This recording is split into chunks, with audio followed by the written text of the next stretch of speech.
আমাদের দেশে মানুষ ইসলামের নাম বলে দোকান লুটপাট করতেছে, যেটা কোনোদিন ইসলামের শিক্ষা ছিল না। সবাই দোকান লুটপাট করতেছে।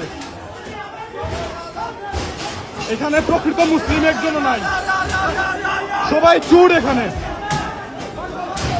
বাটার দোকান ভেঙে মানুষ সব পণ্য নিয়ে যেতেছে।